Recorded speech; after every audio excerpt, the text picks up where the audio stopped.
اعوذ باللہ من الشیطان الرجیم بسم اللہ الرحمن الرحیم وما لکم لا تقاتلون فی سبیل اللہ والمستضعفین من الرجال والنساء والولدان الذین یقولون ربنا اخرجنا من هذه القریة الظالم اہلها واجعل لنا من لدنک ولیا واجعل لنا من لدنک نصیرا۔ آخر کیا وجہ ہے کہ تم ان بے بس مردوں، عورتوں اور بچوں کی خاطر نہ لڑو؟ آخر کیا وجہ ہے کہ تم ان بے بس مردوں، عورتوں اور بچوں کی خاطر نہ لڑو جو کمزور پا کر دبا لیے گئے اور فریاد کر رہے ہیں کہ خدایا ہم کو اس بستی سے نکال جس کے باشندے ظالم ہیں، اور اپنی طرف سے ہمارا کوئی حامی و مددگار پیدا کر۔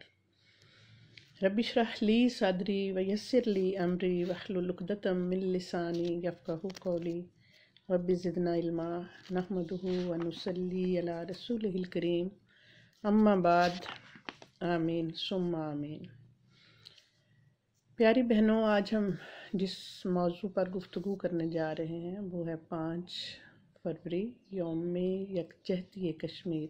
الحمدللہ 1990 سے لے کر پاکستانی قوم 5 فروری کو یوم یکجہتی کشمیر کے طور پر منا رہی ہے، اور یہ محترم قاضی حسین احمد کا ایسا صدقہ جاریہ ہے جس نے پوری پاکستانی قوم کو کشمیریوں کی پشت پر لا کھڑا کیا ہے۔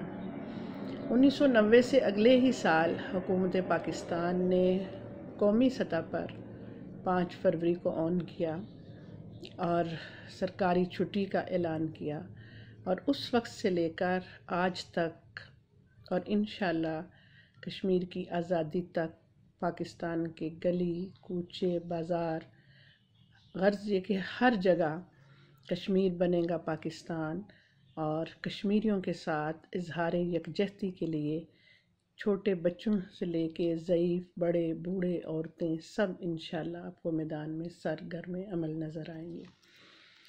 اس وقت میں آپ کو یہ بتانا چاہوں گی کہ اس وقت جو کشمیر میں تحریک چل رہی ہے برہان وانی شہید کے بعد، یہ موجودہ تحریک 1990 سے زیادہ طاقتور ہے۔ سید علی گیلانی کا اس وقت ایک ہی نعرہ ہے، ہم پاکستانی ہیں اور کشمیر ہمارا ہے۔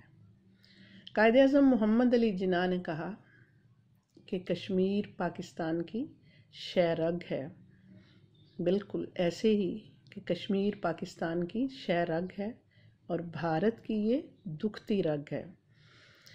آج کا پروگرام میں اور آپ کچھ اس طرح سے اس کو سنیں گے، سمجھیں گے کہ شہ رگ کیا ہوتی ہے۔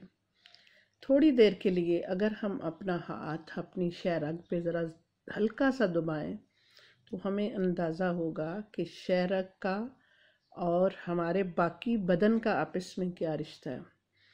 تو پیاری بہنوں، دیکھنا ہے کہ اگر ہماری شہ رگ گزشتہ 70 سالوں سے اس طرح تکلیف میں ہے اور اس طرح سے زخمی ہے، تو باقی ماندہ ہمارا جسم اتنی ہی تکلیف محسوس کر رہا ہے، اتنی ہی تڑپ اس کے اندر ہے، اور جو کچھ ممکنہ امداد اور جو کچھ ممکنہ حمایت ان کو چاہیے، کیا اس مطلوبہ معیار پہ ہم پورے اتر رہے ہیں، یا جو کوئی کمی کوتاہی ہے اس کو ہم کس طرح سے پورا کر سکتے ہیں۔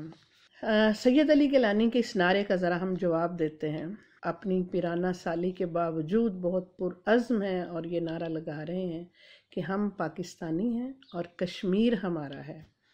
پیاری بہنوں، ہم اس کا جواب دیتے ہیں، آئیں مل کے کہیے کہ کشمیریوں سے رشتہ کیا؟ لا الہ الا اللہ۔ تیرا میرا رشتہ کیا؟ لا الہ الا اللہ۔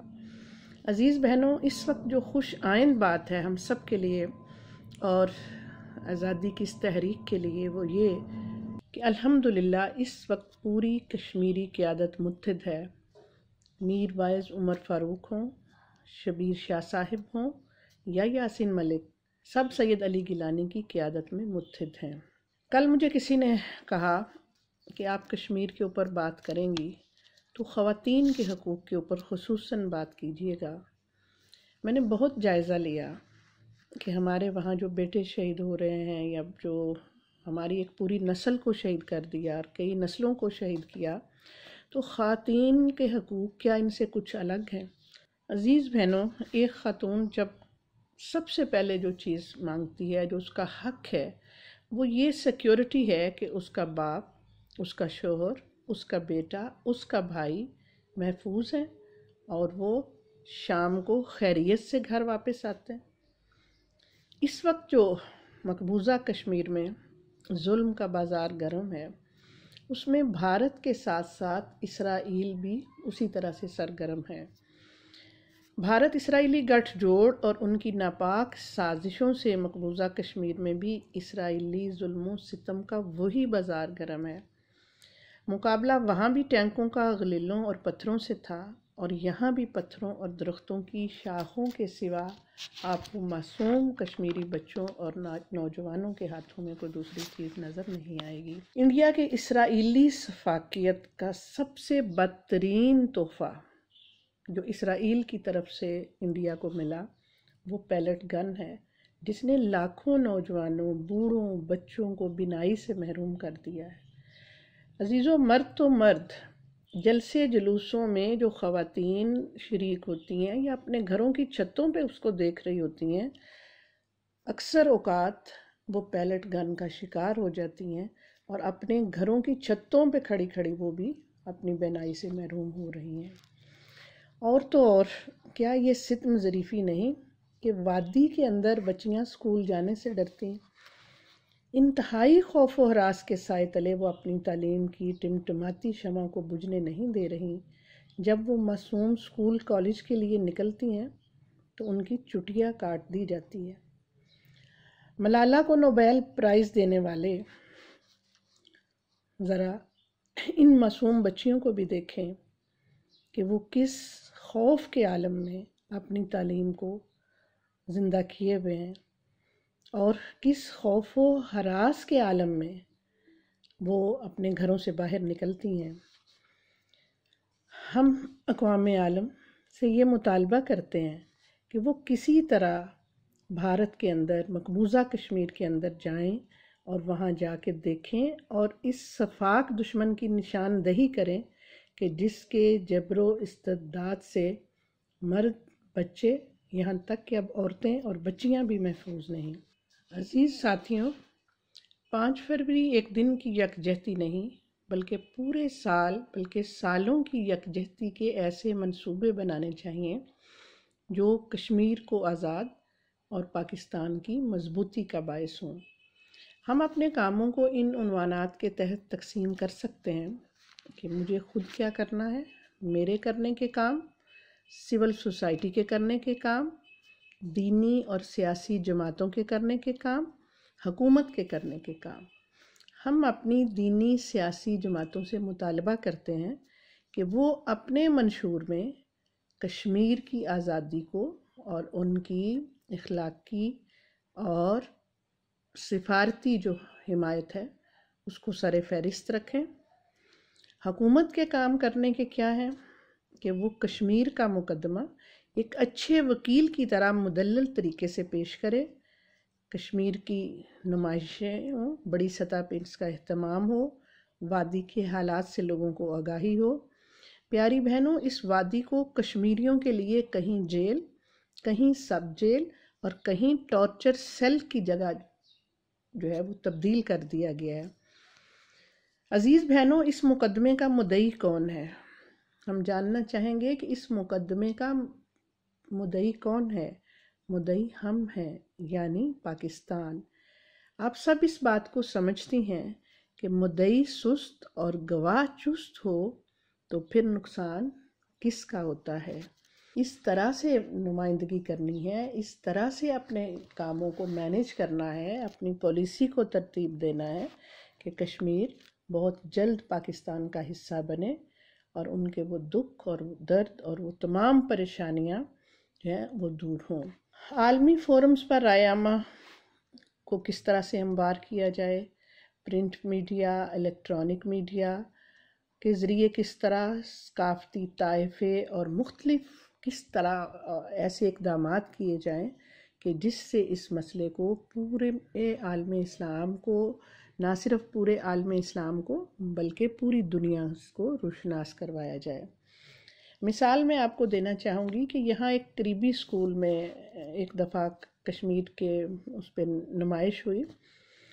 اسکول انتظامیہ نے 3 چیزوں کے اوپر فوکس کرتے ہوئے اپنی پرنسپل اور جتنا عملہ تھا ان کو کچھ ٹاپکس دیے جو 3 دن تک اس اسکول میں چلتے رہے کہ کشمیر کے اندر مظالم جو ہو رہے ہیں وہ ان کی آگاہی کے لیے کیا کیا جائے اور اس کے حل کے لیے کیا کیا جائے۔ 3 دنوں کے بعد انہوں نے کوئی 200-250 کارڈ لے کر، سفید کارڈ لیے، ان کو کاٹ کے بچوں کے ہاتھ پکڑائے اور کہا کہ جو کچھ ان کو بتایا گیا ہے اسی تھیم کے اندر تصویریں بنا کے لائیں۔ اتنی اچھی اور بڑی یہ نمائش لگی کہ ہر طرح سے مظالم بچوں نے تحریر بھی کیے، بچوں نے ان کی تصویریں بھی بنائیں، آگاہی کے لیے بھی بہت سی چیزیں سامنے آئیں، اور پھر جو لوگوں نے شوق سے وہ چیزیں خریدی اس کے ساتھ ایک اچھی خاصی فنڈنگ جو تھی وہ بھی ہوئی، اور کشمیر کے ترانے اور وہ ساری چیزیں دوبارہ سے وہ سما جو 1990 والا تھا سامنے آیا۔ اسی طرح ہمیں دیکھنا ہے کہ کشمیر میں اس وقت جو خواتین متاثر ہو رہی ہیں، تو ہماری خواتین کی این جی اوز پاکستان میں بے شمار این جی اوز کام کر رہی ہیں۔ ہم ان سب این جی اوز کو اور ان سب خواتین کو جو عورتوں کے حقوق کے لیے کام کرتی ہیں ان کو اچھی منصوبہ بندی کرنی چاہیے۔ اس طرح بہت سی ایسی این جی اوز ہیں جو بچوں کے حقوق کے لیے کام کرتی ہیں۔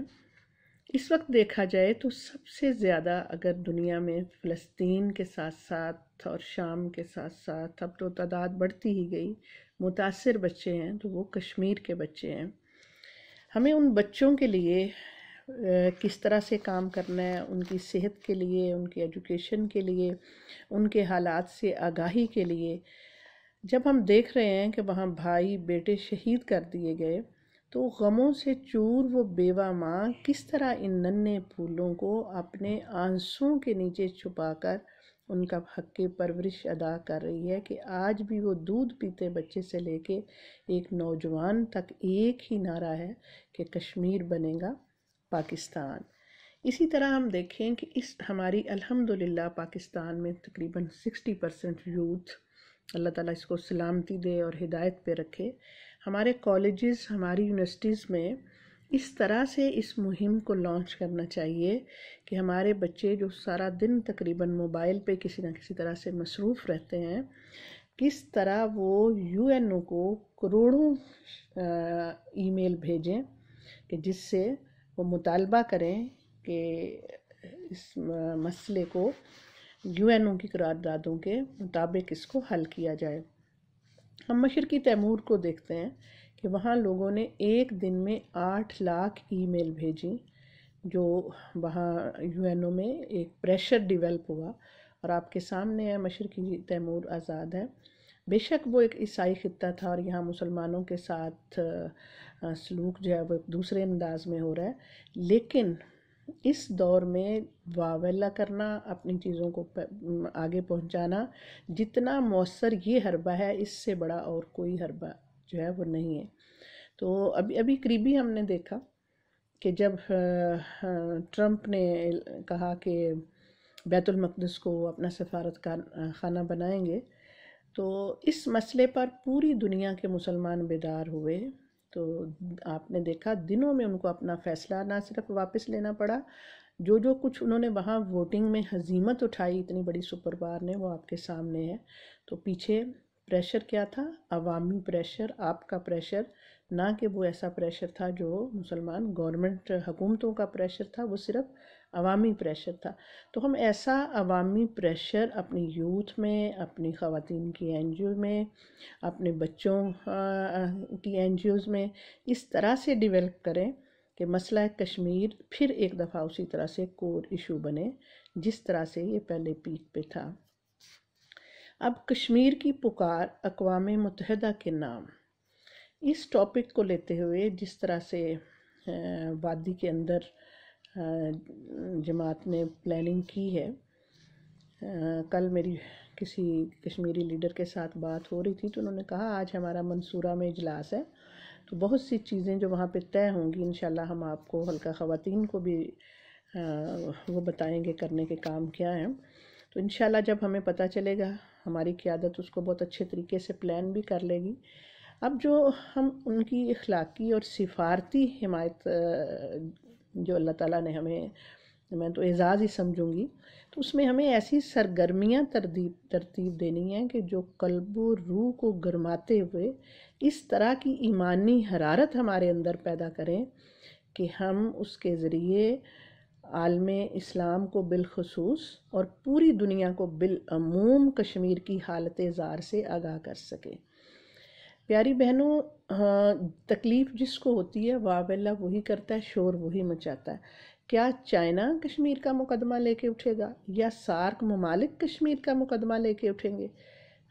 ہم جو مدعی ہیں، جب ہم اپنی حالت زار سے لوگوں کو آگاہ کریں گے، ہم چیخ و پکار کریں گے، ہم اپنے دکھوں کا لوگوں کو اظہار کریں گے، تو پھر بہت سے لوگ جو ہیں وہ مجبور ہوں گے. اور بہت سے ہمارے ویسے بھی آپ کے سامنے اس وقت پاکستان کی سپورٹ کے لیے کتنے اسلامی ممالک اور کتنے باقی دنیا میں کوئی بھی مسئلہ کور ایشو کب بنتا ہے؟ جب عوام اٹھتی ہے تو پھر قیادت چونکتی ہے. میں نے ایک دفعہ کسی مشاعرے میں ایک شعر سنا، بہت سال پہلے کی بات ہے. یاران جہاں کہتے ہیں کشمیر ہے جنت، جنت کسی کافر کو ملی ہے نہ ملے گی. میں اس دن سے لے کے آج تک سوچتی ہوں، مجھے شعر کی صداقت پر بھی یقین ہے، لیکن اس پر تشویش ہے کہ یہ جنت کافروں کے پاس کیوں ہے، اور کافر بھی کون سے؟ کہ دنیا میں واحد ایک مشرک کافر طاقت ہندوستان، اور اس کے مقابلے میں 56 اسلامک ممالک.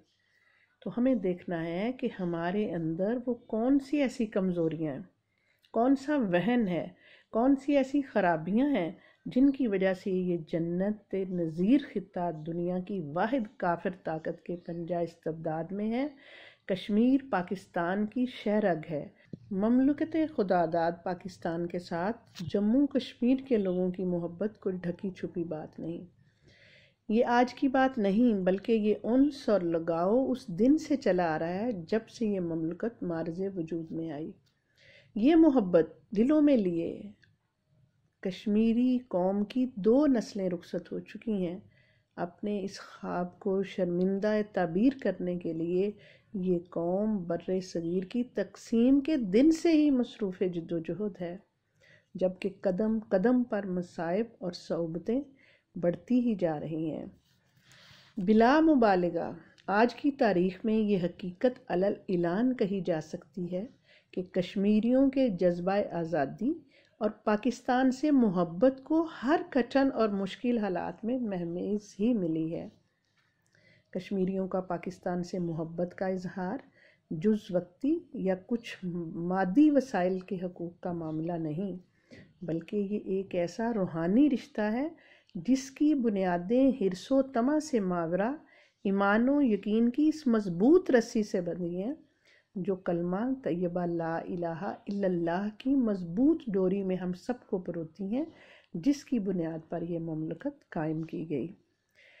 پاکستان محض جغرافی حدود کا نام نہیں، بلکہ یہ ایک نظریہ اور فکر ہے جس کی اپنی شاندار درخشاں تاریخ ہے. اسی نظریے اور تہذیب و تاریخ سے وابستگی کشمیریوں کی پاکستان سے محبت اور عقیدت کی مظہر ہے. یہی وجہ ہے کہ لاکھوں بھارتی فورسز کی ناک کے نیچے کشمیر میں سبز ہلالی پرچم لہرایا جاتا ہے. آپ نے دیکھے ہوں گے وہ مناظر 14 اگست والے دن. ایسا لگتا ہے جیسے ہم سے زیادہ 14 اگست 1947 کو سیلیبریٹ کشمیر میں کیا جاتا ہے، وادی کشمیر میں کیا جاتا ہے. کھلے سینوں کے ساتھ اگلتی گولیوں، چلتی بندوقوں کے دہانے میں ایک ہی نعرہ لگ رہا ہوتا ہے، ہم پاکستانی ہیں اور پاکستان ہمارا ہے. اب ہم تھوڑا سا دیکھتے ہیں کہ کشمیری پاکستان سے کس حد تک محبت کرتے ہیں، اور ہمارے پاکستان میں رونما ہونے والے واقعات اور جو اس وقت ہمارے ملک کے حالات ہیں ان کے اوپر ان کی نظر کس طرح سے ہوتی ہے۔ پاکستان میں پیش آمدہ کسی ناخوشگوار واقعے پر کشمیری مضطرب ہو جاتے ہیں۔ مساجد پاکستان کے لیے دعاؤں اور نیک تمناؤں کی صداؤں سے گونج اٹھتی ہیں۔ خود غلامی کی زنجیروں میں جکڑے ہونے کے باوجود پاکستان کی نظریاتی بقا اور جغرافیائی سالمیت کی فکر انہیں ہمیشہ دامنگیر رہتی ہے۔ پیاری بہنوں، اللہ تعالیٰ کی ذات بابرکت کے بعد مظلوم کشمیریوں کی نظریں ہمیشہ آپ پہ مذکور ہیں، یعنی پاکستان پہ مذکور ہیں۔ ہم ان کشمیریوں کی محبت کا جواب ایک پاکستانی کی حیثیت سے کس طرح دیتے ہیں؟ پاکستان کا بھی قومی موقف ہمیشہ یہ رہا ہے کہ مسئلہ کشمیر تقسیم ہند کے ایجنڈے کا باقی ماندہ حصہ ہے۔ تقسیم جس فارمولے پر ہوئی تھی وہ آپ سب کو اس کا علم ہے کہ مسلمانوں کی اکثریت کے وہ علاقے جو آپس میں جڑے ہوئے ہیں پاکستان کے حصے میں آنا چاہیے تھے۔ کشمیر اپنے جغرافیے اور آبادی کی اکثریت کے لحاظ سے مغربی پاکستان کا حصہ تھا، جسے مختلف ہیلے بہانوں سے بھارت میں ضم کرنے کی کوشش کی گئی۔ تقسیم ہند سے قبل یہاں ڈوگرا راج سے آزادی کی تحریک چل رہی تھی۔ قائد اعظم کے کہنے کے بعد عوام نے وہاں ڈوگرا راجا کے خلاف جب علم آزادی بلند کیا تو قائد اعظم محمد علی جناح نے بھی پاکستانی مجاہدین کو وہاں جانے کا کہا۔ اب بھارت مجاہدین کی یلغار کا جب سامنا نہ کر سکا اور وہ اس مسئلے کو خود اقوام متحدہ تک لے گیا۔ اقوام متحدہ میں سیکیورٹی کونسل نے انڈیا پاکستان کمیشن تشکیل دیا، جس نے بھارت کی منظوری کے ساتھ ایک قرارداد پاس کی کہ ریاست جموں کشمیر کے مستقبل کا فیصلہ کشمیری عوام اقوام متحدہ کے زیر اہتمام ہونے والے آزادانہ استصواب رائے سے کریں گے۔ بھارت کی مسلسل چال بازیوں اور ہٹ درمی کی وجہ سے آج تک استصواب رائے کی نوبت نہیں آ سکی اور بھارت نے بے لچک موقف اختیار کیا ہے۔ ذرا سنیے کہ کیا موقف ہے کہ ریاست میں چونکہ اسمبلی کے انتخاب ہو چکے ہیں اور اس اسمبلی نے کشمیر سے الحاق کی منظوری دے دی ہے، لہٰذا کشمیر ہمارا اٹوٹ انگ ہے۔ بھئی کیسا اٹوٹ انگ ہے جس کا انگ تم نے زخمی کر دی ہے؟ جب تک بھارت اس غیر لچکدار موقف پر قائم ہے، اس وقت تک مذاکرات کے ذریعے مسئلہ کشمیر کا حل ایک کار لا حاصل ہے۔ یہی وہ ہٹ درمی ہے جس کی وجہ سے کشمیری نوجوان نسل نے بھارت سے مایوس ہو کر ہتھیار اٹھائے ہیں۔ البتہ پاکستان کی حکومت اور عوام کا موقف اب بھی یہی ہے کہ کشمیر کا فیصلہ کشمیری عوام کو کرنا ہے، جبکہ پاکستان کشمیریوں کی اخلاقی سفارتی حمایت ہر سطح پر جاری رکھے گا۔ پیاری بہنوں، عالمی حالات، بدلتے منظرنامے اور حالات کی سنگینیوں کی وجہ سے ہماری کشمیر پالیسی بھی حالات کے جبر کا شکار ہوتی رہی ہے۔ 1989 میں کشمیری مجاہدین نے اس مسئلے کو دوبارہ دنیا کے سامنے ایسے حل طلب مسئلے کے طور پر پیش کیا ہے کہ جس کو حل کیے بغیر نہ صرف برصغیر بلکہ دنیا کا امن بھی خطرے میں پڑ سکتا ہے۔ بھارت جو ایسے ہتھ کنڈوں پہ اتر آیا کہ جو اپنے ہی کیے ہوئے وعدوں کو بھول رہا ہے، تو اقوام متحدہ کے ایوانوں میں بھارت کے حکمرانوں اور سفارتکاروں کے بیانات، اقوام متحدہ کے کمیشنوں کے سربراہوں کے نام خطوط ہوں، انٹرویوز ہوں، لاتعداد ایسی چیزیں ریکارڈ پر موجود ہیں جس میں کشمیر کو حل طلب مسئلہ اور الحاق کو عارضی تسلیم کیا گیا۔ 11 ستمبر 1951 کو اقوام متحدہ کے نمائندہ برائے پاک و ہند کے نام خط میں اس وقت کے بھارتی وزیر اعظم پنڈت جواہر لال نہرو یوں رقم تراز ہیں: حکومت ہند اس بات پر اتفاق کرتی ہے کہ سیز فائر لائن کے دونوں طرف کے حالات کے پیش نظر جس قدر جلد ممکن ہو رائے شماری کے لیے ایڈمنسٹریٹر کا تقرر ہونا چاہیے۔ یہ کسی پاکستان کے وزیر اعظم کا بیان نہیں، یہ بیان خود پنڈت جواہر لال نہرو کا ہے۔ اب ہو کیا رہا ہے کہ مختلف ایسے موقف اور ایسے حل ڈھونڈے جا رہے ہیں، ایسے کشمیر کے فارمولے تلاش کیے جا رہے ہیں جو کشمیریوں کو کسی قیمت بھی قبول نہیں۔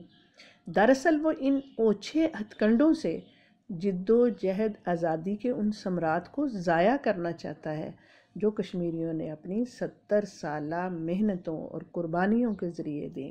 بھارت کی ان شاطرانہ چالوں میں مختصر میں کچھ کا تذکرہ کرنا چاہوں گی۔ نمبر 1 یہ کہ حق خود ارادیت کے مضبوط موقف کو سبوتاژ کرنے کے ہتھ کنڈے، وہاں فوجی کالونیاں قائم کی جا رہی ہیں۔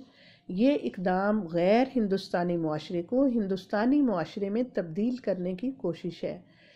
حریت کانفرنس نے ان کے اس اقدام کی پرزور مذمت کی ہے۔ بقول سید علی گیلانی، فوجی کالونیاں قائم کرنا کشمیری قوم کا قتل عام ہے۔ بقول گیلانی صاحب، ان کالونیوں میں سابق بھارتی فوجیوں کو آباد کرنے کا کوئی اخلاقی یا قانونی جواز نہیں۔ اگر بھارتی سیکیورٹی ایجنسیوں کے قبضے سے کئی لاکھ زمین کو نہ نکالا گیا تو یہ اہل کشمیر کو ایک بدترین مستقبل کی طرف دھکیل دے گی۔ اسی طرح مغربی پاکستان سے پناہ گزینوں کی آباد کاری کا مسئلہ۔ تقسیم ہند کے وقت لاکھوں ہندو اور سکھ مغربی پاکستان آئے اور لاکھوں مسلمان جو ریاست جموں کشمیر کی سرحد کے ساتھ منتقل ہو گئے۔ ان کی موجودہ آبادی تقریباً 2,50,000 ہے۔ انہیں بھارتی شہریت تو دے دی گئی لیکن جموں کشمیر کی شہریت نہیں دی گئی۔ نمبر 3 پہ کچھ اس طرح سے ان کی چالیں ہیں کہ علیحدہ کالونیوں میں کشمیری پنڈتوں کا مسئلہ ہے۔ B J P government Jammu میں جو اس نے انتخابی کچھ کامیابیاں لی ہیں وہ اسی ایجنڈے کے تحت لی ہیں کہ وہ کشمیری پنڈتوں کے لیے علیحدہ قصبوں کو قائم کرے گا۔ یہ بات مد نظر رہنی چاہیے کہ کشمیری مسلمان اپنے ہم وطنوں کی واپسی کے خلاف نہیں، لیکن جس طریقے سے ان کی آباد کاری کا منصوبہ مسلط کیا جا رہا ہے اس طریقے کی مخالفت ہے۔ اگرچہ پی ڈی پی نے بھی اسرائیلی انداز میں پنڈتوں کی کسی بھی قسم کی آباد کاری کے خصوصی اہتمام کو مسترد کیا ہے، ایسی تمام سازشیں ریاست میں آبادی کے تناسب میں تبدیلی لانے کی طرف پیش رفت ہے۔ اسی طرح ہم دیکھتے ہیں کہ نئی صنعتی پالیسی ایک لائی جا رہی ہے۔ انڈسٹری اینڈ کامرس ڈپارٹمنٹ نے اس کو تشکیل دی ہے اور 15 مارچ 2016 کو ریاستی انتظامی کونسل نے اس کی منظوری دی ہے۔ اس کے پیچھے کیا ہے؟ بظاہر مقصد ہر سال 2,000 کروڑ روپے کی سرمایہ کاری ہے۔ اس پالیسی کے پیچھے ایسے سازشی عناصر ہیں جو غیر ریاستی لوگوں کے لیے سازشیں کر رہے ہیں تاکہ وہ 90 سالہ لیز پر فیکٹریاں لگانے کے ساتھ اپنی بستیاں آباد کرتے چلے جائیں۔ بقول آسیہ اندرابی صاحبہ، مقصد ہے کہ بڑے بڑے سرمایہ دار صنعت کار دولت کے بلبوتے کشمیر میں پنجے گاڑ کر آبادی کا تناسب بدلیں۔ اسی طرح جموں کشمیر میں جی ایس ٹی پر عمل درآمد، یہ بھی ریاست کے بھارت کے ساتھ انضمام کی نشاندہی کرتا ہے۔ مختلف لاتعداد اس طرح کے حربوں کے ساتھ ساتھ بہت سی ایسی چیزیں ہیں جن کا میں تفصیلاً ذکر نہیں کر پاؤں گی۔ کشمیری قوم کی یہ بدقسمتی کب شروع ہوئی؟ پہلی مرتبہ مارچ 1946 میں اس قوم کو انگریزوں نے مہاراجہ گلاب سنگھ کے ہاتھ فروخت کیا، جو 75 لاکھ نانک شاہی سکے تھے۔ اسی کے اوپر ڈاکٹر محمد علامہ اقبال نے فرمایا، دہقاؤں کشت و جوئے خیابانوں فروختن، قومیں فروختن چے ارضے فروختن۔ فی فرد یہ 7 روپے بنے تھے اس وقت کے۔ لمحوں نے خطا کی اور صدیوں نے سزا پائی۔ اب جو سب ان ساری ظلم ستم اور ان ساری سنگینیوں میں جو سب سے بڑا ایک وار ہے وہ اس وقت ذرائع ابلاغ ہیں، خصوصاً بھارت کا جو میڈیا وار ہے وہ بھارت کی فوجی سنگینوں سے بھی زیادہ کاری ہے۔ اب پاکستان کے ذرائع ابلاغ کو کشمیر کے ان حالات سے نمبر 1 لا تعلق نہیں رہنا چاہیے، نمبر 2 اپنی پالیسیز کو سمجھتے ہوئے کشمیریوں کے ان حقوق کو اجاگر کرنا چاہیے۔ ابھی جیو کے ایک نمائندہ کچھ دن پہلے کہہ رہے تھے کہ ہم اپنی حکومت کو کئی دفعہ توجہ دلا چکے ہیں کہ کشمیر کے بہت سارے ایسے لیڈر ہندوستان کی قید میں اتنا عرصہ گزار چکے ہیں کہ وہ نیلسن منڈیلا کے اس ٹائم پیریڈ سے بہت زیادہ ہے۔ تو ہم حکومت کو یہ توجہ دلاتے ہیں کہ وہ ان ہیروز کو پوری دنیا میں ہائی لائٹ کریں۔ تو کرنے کا کام تو حکومت کا ہے، حکومت کے ساتھ میڈیا کا ہے، اور میڈیا کے ساتھ ساتھ ہم سب کو بھی دیکھنا چاہیے کہ وہ کون سے ایسے لوگ ہیں۔ اگر ریڈلی جا کے وہاں عافیہ صدیقی کا پتہ نکال لیتی ہے تو ہمیں بھی دیکھنا ہے کہ کون سے ایسے گمنام ہیرو ہیں کہ جن کی زندگیاں اس قید کے اندر ہی یا بسر ہو گئیں یا دنیا سے چلے گئے۔ ایک دفعہ کشمیری خاتون نے کہا کہ ہم تو آپ کی جنگ لڑ رہے ہیں، کشمیری پاکستان کی جنگ لڑ رہے ہیں۔ تو میری پیاری بہنوں، حقیقتاً یہی ہے کہ کشمیر ہمارا ہے اور کشمیری ہماری جنگ لڑ رہے ہیں۔ بھارت نے کشمیر کے پانی پر 60 سے زائد بند، ڈیم اور بیراج تعمیر کر لی ہے تاکہ پاکستان کو ریگستان بنایا جائے۔ کشمیری نہ صرف اس وقت اپنی بلکہ پاکستان کی بقا کی جنگ لڑ رہے ہیں۔ جب تک جہاد کشمیر عروج پہ رہا ہے، آپ کے علم میں ہے کہ مجاہدین نے وہاں کوئی بند نہیں بننے دیا، اور اس وقت آپ کے 5 دریا خشک سالی کا منظر پیش کر رہے ہیں۔ ہم حکومت ہند سے یہ مطالبہ کرتے ہیں کہ نمبر 1 یہ کہ بھارت اٹوٹ انگ کی رٹ ختم کرے، نمبر 2 فوجی انخلا کرے، نمبر 3 پہلے مرحلے پر آبادیوں سے فوج واپس کرے تاکہ جو بچے اور نوجوان اور خواتین خوف کا شکار ہے وہ اس نفسیاتی عمل سے باہر آئیں، اپنے خود ساختہ کالے قوانین واپس کرے اور ہزاروں گرفتار شدگان کو رہا کرے، جس میں قائد حریت اور قائدین کی حراستوں کو ختم کر کے ان کی شہری آزادیاں بحال کرے، جس میں بلا تفریق عمر قید، بچے، بوڑھے، عورتیں سب جس میں شامل ہیں۔ مقبول بٹ کی شہادت ہو یا برہان الدین وانی کی، پاکستان اس طرح محسوس کرتا ہے گویا کہ یہ شہادتیں پاکستان کے اندر ہوئی ہیں یا پاکستانیوں کی ہوئی ہیں۔ جس دن برہان وانی شہید ہوئے، پاکستان کا پریس، پاکستان کے نوجوان، پاکستان کی فیس بک، ہر جگہ صرف اور صرف برہان وانی چھائے ہوئے تھے، اور خود وادی کے اندر 50 مرتبہ ان کی نماز جنازہ پڑھی گئی۔ 20 لاکھ سے زیادہ لوگوں نے کرفیو کی پابندیوں کے باوجود وہاں پہ ان کی نماز جنازہ پڑھی، اور خون تو خون ہے۔ اگر بھارت یہ سمجھتا ہے کہ وہ اپنے ان ظلم و ستم اور اچھے ہتھ کنڈوں سے اس کو دبائے گا، تو لاکھ بیٹھے کوئی چھپ چھپ کے کمین گاہوں میں خون دیتا ہے جلادوں کے مسکن کا سراغ۔ تم نے جس خون کو مقتل میں دبانا چاہا، آج وہ کوچہ بازار میں آ نکلا ہے۔ کشمیریوں کی بزدلی کے انہوں نے افسانے مشہور کیے ہوئے تھے کہ کشمیری تو ایسے بزدل ہیں کہ یہ دھوپ میں بندوق رکھتے ہیں کہ گرم ہو جائے گی تو خود ہی چل جائے گی۔ آج کشمیر کی بندوق ایسی گرم ہوئی ہے کہ وہ ٹھنڈی ہونے کا نام ہی نہیں لیتی۔ ہم نریندر مودی سے یہ مطالبہ کرتے ہیں کہ کشمیری آپ سے سونا چاندی بالکل نہیں مانگ رہے، بلکہ آپ کے بڑوں کے کیے ہوئے وعدوں کی تکمیل چاہتے ہیں۔ بھارتیہ جی کے مطابق کشمیر میں بقر عید نہیں منائی گئی۔ کیا یہ ان تمام لوگوں کے منہ پر تماچا نہیں ہے جو بھارت کی جمہوریت کے گن گاتے پھرتے ہیں؟ میری ایک خاتون صحافی مقبوضہ کشمیر سے آئی تھیں، ان سے ملاقات ہوئی کسی یونیورسٹی میں نے ان کو اپنے گھر آنے کی دعوت دی، وہ آئیں۔ انہوں نے اپنی روداد سنائی جو ایک لمبا چوڑا قصہ ہے۔ مختصراً انہوں نے کہا کہ اگر کسی گھر میں 4 جوان تھے تو وہاں ایک موجود ہے، وہ بھی وہ جو لڑنے کے قابل نہیں ہے۔ پھر انہوں نے بتایا کہ ہم کشمیر میں اپنے گھر روشن نہیں کرتے۔ میں نے پوچھا کیوں؟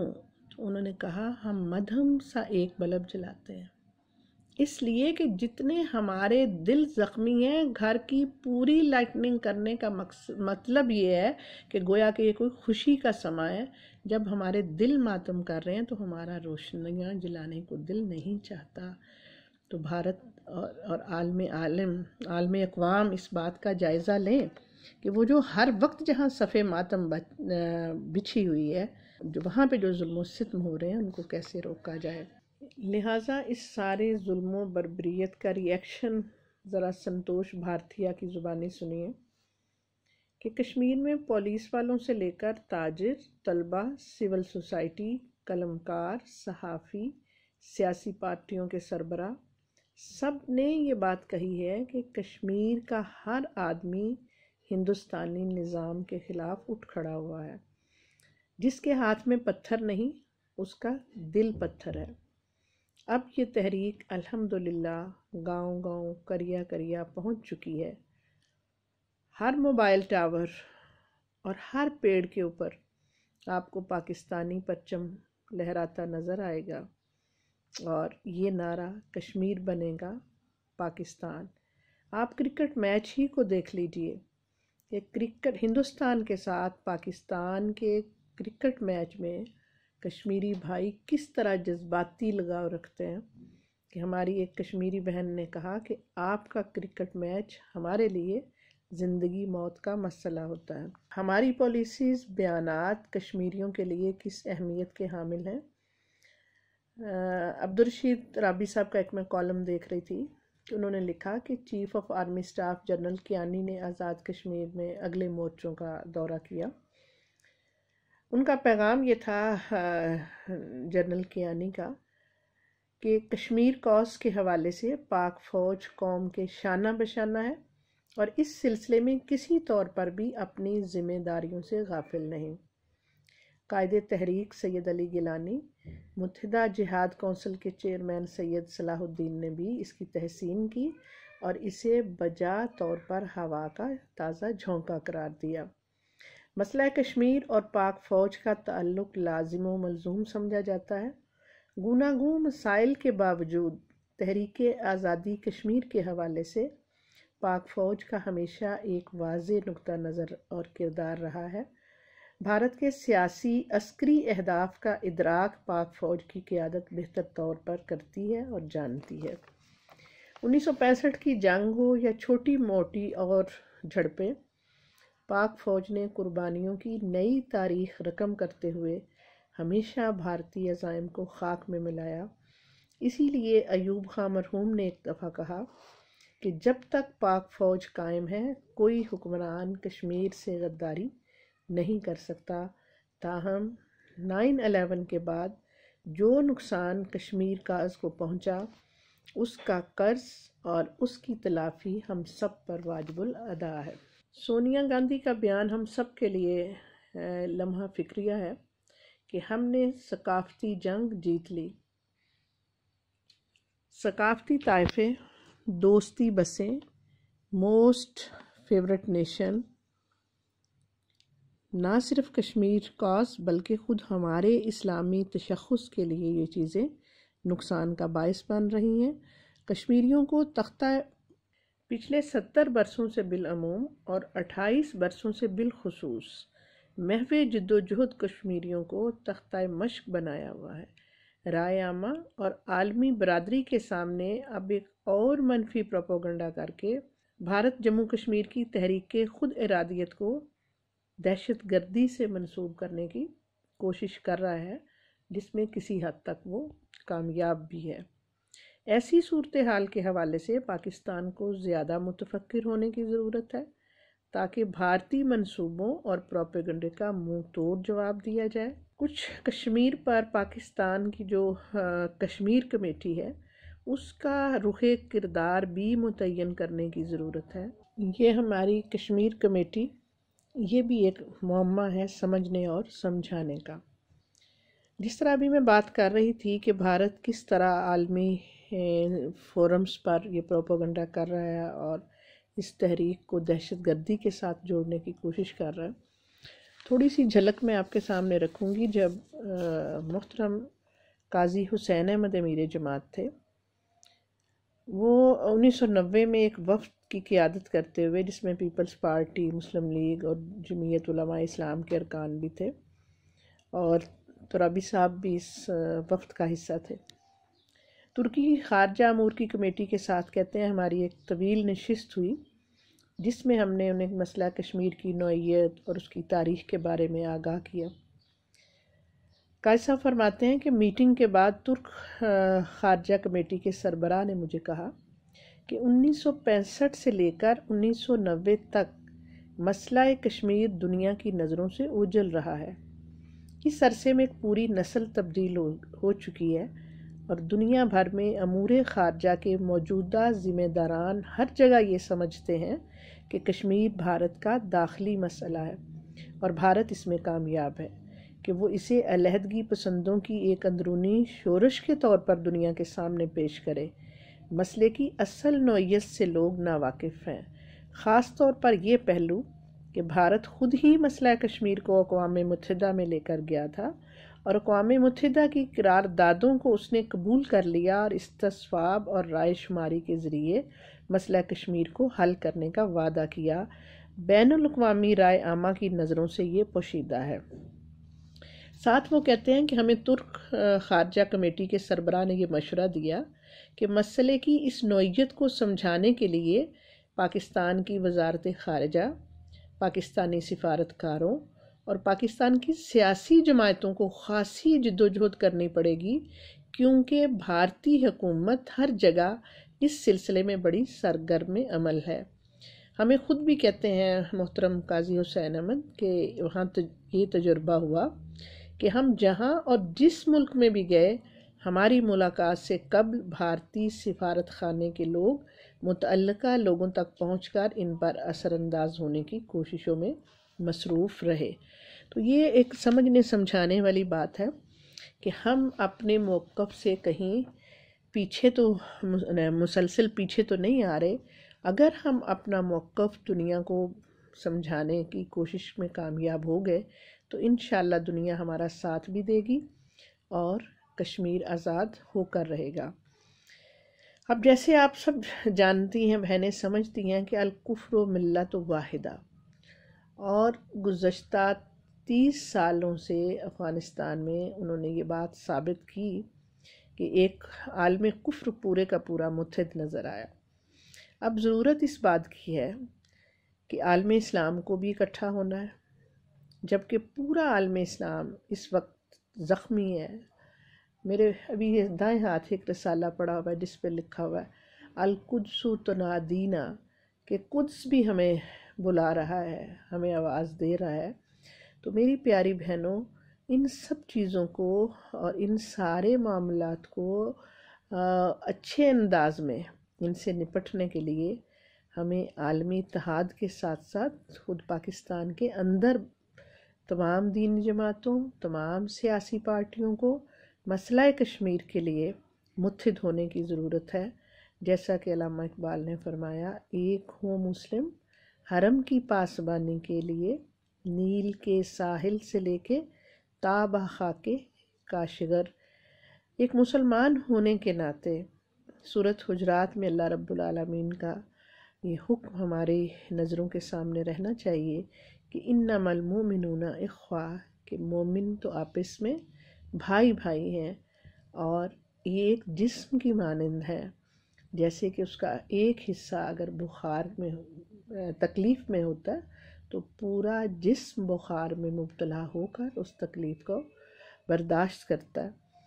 اب کس طرح سے ہماری آخرت بھی جو ہے، اس ساری گفتگو جو میں نے ابھی کی اور مسلم بھائی چارے کے اوپر جو بات ہوئی، اور جو مسلمان ہونے کے ناطے ہمارے اوپر ذمہ داری عائد ہوتی ہے، اس کو جب ہم سمجھیں تو اللہ تعالیٰ نے جنت میں بھی ہمیں جو وہاں پہ انعام و اکرام سے نوازنا ہے، اس میں بھی سورہ الحجر کی آیت ہے 44 اخوانا علی سرر متقابلین، کہ وہاں بھی آمنے سامنے بھائی بھائی بن کے بیٹھیں گے۔ تو اگر آج ہم نے اپنی ان ذمہ داریوں کو محسوس نہ کیا، نہ سمجھا، اپنی جد و جہد کو مزید بہتر نہ بنایا، تو جو اس وقت اعداد و شمار صحیح سمجھیں یا ان کو کوئی تھوڑے بہت فرق کے ساتھ میں آپ کے آگے رکھنا چاہوں گی کہ جموں کشمیر کے عوام کے اپنے حق آزادی کے حصول کے لیے ہر پرامن راستہ اختیار کرنے کے باوجود بھارت نے ظلم و ستم کی انتہا کر دی، اور جد و جہد کے ان 69 سالوں میں 94,874 شہید ہوئے۔ پیاری بہنوں، ہم محسوس کر سکتے ہیں کہ اگر محلے میں یا خاندان میں کوئی ایک ڈیتھ ہوتی ہے تو 3 مہینے اور پورا سال تک، اور کس طرح سے ہم اس کو فیس کرتے ہیں اور کس طرح سے اس دکھ میں ہم سب شیئر کرتے ہیں، اور جہاں زخمیوں کی تعداد 5,54,937 ہو، اور جہاں گرفتار شدگان 1,42,851 ہو، اور لاپتہ جو سب سے زیادہ تکلیف دہ پہلو ہے کہ نہ پتہ چلے جیتے ہیں اور نہ پتہ چلے مرتے ہیں، 1,03,14 تک ان کی تعداد ہے۔ حراستی قتل جو ایک انتہائی ظالمانہ رویہ، وہ بھی 7,099 تک ہے، اور 40,000 لوگ ہجرت پر مجبور ہوئے، اور اس کے ساتھ 11,026 خواتین کی اجتماعی بے حرمتی کے واقعات بھی رپورٹ ہیں۔ اس کے ساتھ ساتھ جب ہم دیکھتے ہیں کہ بیوگان جو ہیں وہ 22,862 تک ہیں، یتیم بچے 1,76,700 تک ہیں، اور اسی طرح سے گھر جو مسمار ہو گئے، گر گئے، وہ بھی تقریباً ان کی تعداد بھی لاکھوں میں ہے۔ ایسی بربریت اور ایسی صورتحال میں پاکستان کے عوام ایسے جامع اور با مقصد مذاکرات کی حمایت کرتے ہیں جس کے ایجنڈے پر سر فہرست مسئلہ کشمیر ہو، مگر مذاکرات کی آڑ میں کشمیر کے بغیر صرف آلو پیاز کی تجارت، کلچر کے نام پر ناچنے گانے اور بے حیائی پھیلانے والے طائفوں کی آمد و رفت، یا بھارت کو پسندیدہ ترین موسٹ فیورٹ نیشن قرار دینا، یا حکمرانوں کی خاندانی دوستیوں اور ذاتی کاروباروں کو پروان چڑھانے اور غلامانہ رویے اور بھارت کو ناجائز مراعات دینے کو پاکستانی عوام اور کشمیری عوام ہرگز پسند نہیں کرتے۔ تاریخ شاہد ہے کہ بھارت کبھی بھی مذاکرات میں سنجیدہ نہیں رہا۔ وہ کبھی بمبئی میں بم دھماکوں کو بہانہ بناتا ہے، کبھی پٹھان کوٹ ایئر بیس جیسے واقعات کی آڑ میں مذاکرات سے ہی بھاگ جاتا ہے، اور کبھی بین الاقوامی سرحدوں پر بلا جواز فائرنگ کر کے پاکستانیوں کو شہید کرتا ہے۔ بھارت پاکستان پر مسلسل آبی، کلچرل، تجارتی اور حربی جارحیت مسلط کیے ہوئے ہے، مگر پاکستان اور جموں کشمیر کے عوام ہر عالمی اور اندرونی سازش کے خلاف اپنے مبنی برحق موقف پر ڈٹے ہوئے ہیں، اور کسی بھی صورت اس سے پیچھے نہیں ہٹیں گے۔ پاکستان کی شہ رگ کو پنجہ ہنود سے آزاد کروانے کے لیے UN کی قراردادوں کے مطابق استصواب رائے ہی مسئلے کا اصل حل ہے، جس کے لیے عوام نے کل بھی جد و جہد کی، آج بھی جاری ہے، اور مسئلہ کشمیر کے حل ہونے تک انشاءاللہ جاری رہے گی۔ اپنے حلف اور انتخابی منشور کے مطابق قوم کے متفقہ موقف سے روگردانی ہماری حکومتیں نہ کریں، اور اس بات کا کھلم کھلا اعلان کریں کہ پاکستان کو اقوام متحدہ کی قراردادوں کے مطابق استصواب رائے کے علاوہ کوئی اور آپشن قبول نہیں۔ جموں کشمیر کے عوام کی حق خود ارادیت کو یقینی بنانے، بھارتی افواج کی درندگی کے خاتمے اور مسئلہ کشمیر کو اقوام متحدہ اور عالمی فورمز پر اٹھانے کا بھی واضح اعلان کرے۔ اس کے ساتھ ساتھ میں اپنے کشمیری بہنوں کو بتاتی چلوں، اور ان بچوں کو، پیارے بچوں کو بتاتی چلوں کہ پاکستان کی عوام آپ سے جس قدر محبت کرتی ہے. میں 2 عام پبلک سے آپ کے سامنے وہ مثالیں رکھتی ہوں. بہت معمر خاتون نے بتایا کہ ہمارے گاؤں میں کشمیر سے کچھ تعلیم دینے کے لیے اس وقت معلم آیا کرتے تھے، تو وہ اپنے ساتھ الائچی اور کہوا لایا کرتے تھے. جس انداز سے ان خاتون نے اس الائچی اور اس کاوے کا اور ان ساری تعلیمات کا ذکر کیا، مجھے ایسا لگ رہا تھا کہیں وہ کہوا شریف اور الائچی شریف ہی نہ کہہ دیں. تو جب پاکستان کے لوگ آپ کے ملک میں پیدا ہونے والی چیزوں سے اتنی محبت کرتے ہیں تو خود آپ سے کتنی کرتے ہوں گے. میری پیاری بہنوں، اسی طرح مجھے ایک خاتون نے کہا کہ میں نے 200 نفل ماننے ہیں. میں نے پوچھا کس بات کے؟ تو کہتی ہیں کہ میں نے ان میں سے 100 پڑھ لی ہے اور 100 ابھی رہتا ہے. تو میں نے کہا وہ 100 کیوں پڑھا ہے اور 100 کیوں رہتا ہے؟ تو کہتی ہیں 100 تو میں نے مانا تھا کہ سری نگر انشاءاللہ جا کے پڑھوں گی جب کشمیر پاکستان کا حصہ بنے گا. پاکستان کے عوام ہم سب آپ کو اسی طرح سمجھتے ہیں جس طرح سے ہم اپنے پاکستان کے لوگوں کو سمجھتے ہیں، بلکہ آپ کا درد ہمارے دل کے اندر اس سے کئی گنا زیادہ ہے. ہماری دعائیں آپ کے ساتھ ہیں، ہماری ہر طرح کی آرزویں، ہر طرح کی تمنائیں نیک آپ کے ساتھ ہیں، اور جہاں کہیں آپ کو ضرورت پڑی انشاءاللہ پاکستانی عوام ہر جگہ آپ کے پیچھے ہوگی. اللہ تعالیٰ آپ کا حامی و ناصر ہو، ہمارا حامی و ناصر ہو.